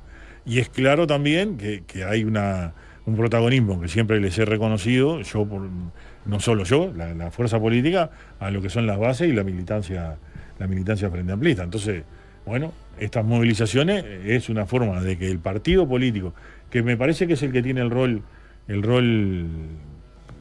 primario, el rol inicial, que es el de hacer política. El gobierno tiene que gobernar, pero el partido político tiene que hacer política, está movilizado y está pidiendo solidaridad para los que están damnificados y al mismo tiempo diciendo que rechaza todas las actitudes de Estados Unidos en varios de estos temas, en Cuba, en Venezuela, en Argentina y demás, ¿no? Y además porque no es nuevo. Y espera que Cancillería en todo caso tenga una actitud similar en cuanto al énfasis de la crítica. No, lo que reivindico es que Cancillería y otras reparticiones del gobierno, pero Cancillería todas las veces que le hemos pedido que queremos interactuar con ellos y demás, vienen los compañeros que están en las responsabilidades, dan su punto de vista, reciben los puntos de vista que hay dentro del Frente Amplio y con eso se va generando un derrotero y una opinión que no siempre va a coincidir porque claramente son roles diferentes, ¿no? Me decías hace un rato que, bueno, parte de tu análisis podía estar limitado por el factor emocional en relación a Cuba, ¿no? Algo que me parece que es discutible, pero se entiende por lo que significó Cuba en aquel momento, más allá de que, bueno, puede ser distinto el hecho de sacar una dictadura y constituirse en una. Pero en Venezuela, ¿cuál es el factor? Porque ahí la referencia emocional es más endeble, porque es un proceso más corto, no significó lo mismo históricamente. No, ahí en Venezuela el factor es claramente que no podemos aceptar que haya una injerencia y una invasión. Claro, pero es anterior en realidad la defensa del... Pero lo que te vos decía, decías, fuiste secretario de Relaciones Exteriores del PIT-CNT en todo el proceso que fue chavismo y el madurismo. O sea, vos, digamos, no sé cuánto lo asimilabas, pero viste todo el proceso de deterioro democrático de Venezuela hasta que se convirtió en una dictadura que no reconocía, o sea, no esta elección, ya la anterior, la de 2017, la de la Asamblea Constituyente, o sea, se ganó, perdió la mayoría, pumba, se cerró el Parlamento, o sea, la imagen más gráfica de una dictadura, o sea, acá ponemos fecha al inicio de la dictadura cuando los militares ingresaron al Palacio Legislativo. Bueno, ya ganó la oposición, la legislatura, y la cerraron y armaron otra cosa en paralelo que podía ser hasta homologable a lo que fue el Consejo de Estado acá. Ponele, no sé, no sirve el ejemplo, pero... Entonces, ahí cuál es el factor, si con Cuba es la referencia emocional, en Venezuela, ¿cuál es? No, claramente el emocional no es el resultado de un análisis político que te decía tiene que ver ahora, sobre todo con la amenaza de Estados Unidos. No, por eso yo te decía, bueno, pero antes, la posición venía de antes. Antes, sí. Porque los Estados Unidos se entiende, pero, y no hay novedad en que el deterioro, en que te definas como antiimperialista. Asumamos que el deterioro ha sido progresivo y que a mí me tocó dar el debate en la OIT cuando ponían en un caso de denuncia a los empresarios a Venezuela porque no había consultado en el aumento del salario mínimo. Y en realidad no había nada del otro mundo, simplemente era que no habían consultado para variar un salario mínimo en un porcentaje que era más que razonable. Y los propios sindicalistas decían que sí había habido un diálogo en lo que sería un símil de un Consejo Superior de Salario que tenemos acá. Uh-huh. Entonces, no hay una cuestión emocional igual a la que hablaba de Cuba. Son 60 años, ¿no? Más de 60 años la Revolución Cubana. Lo que sí hay es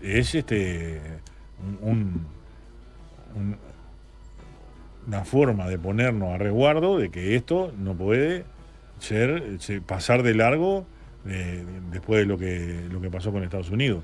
Ahora que ahí hay cosas que tienen que ser explicadas. Pero no se pierde un poco el poder de la denuncia del el antiimperialismo, las violaciones del derecho internacional de parte de Estados Unidos, si hay otras reglas del derecho básicas, como el respeto a los derechos humanos, que no se cumplen en los países, como en el caso de Venezuela es el más gráfico, el proceso de Cuba es distinto, pero también ocurre, y ahí no son capaces de denunciarlo, no termina siendo una cuestión de bandos, sino una cuestión de nosotros estamos con los derechos humanos y los vamos a denunciar en cada instancia que estos sean violentados. Pero no pasa eso. Pasa que hay como que elijo cuáles son los bandos y ahí me alineo y no me muevo de ahí a pesar de que la evidencia me rompa la cabeza. Tomando el paralelismo que vos haces con nosotros, con nuestra vida, con nuestra experiencia, nosotros nos dimos las formas para resistir y para salir de la dictadura.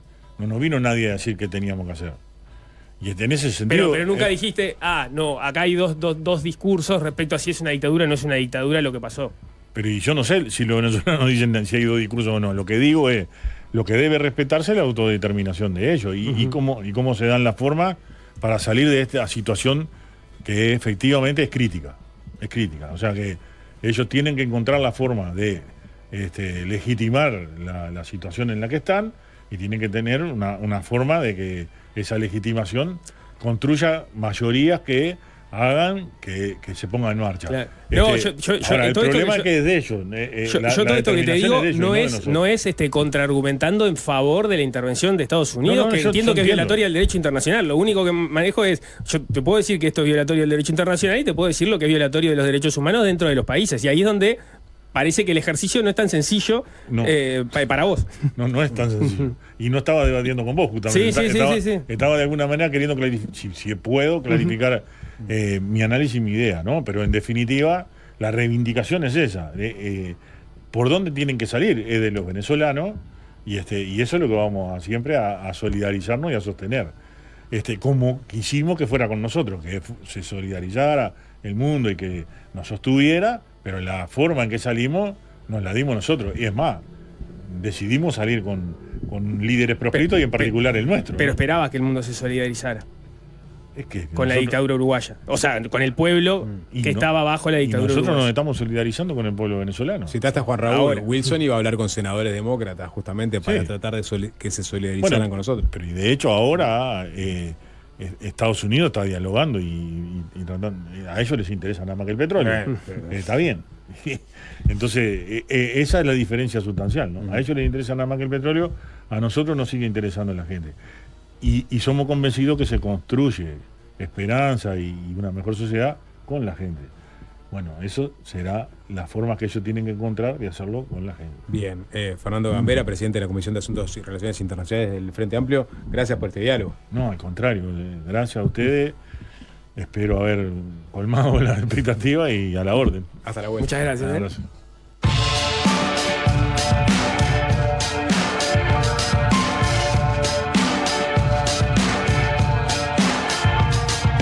Aire rico.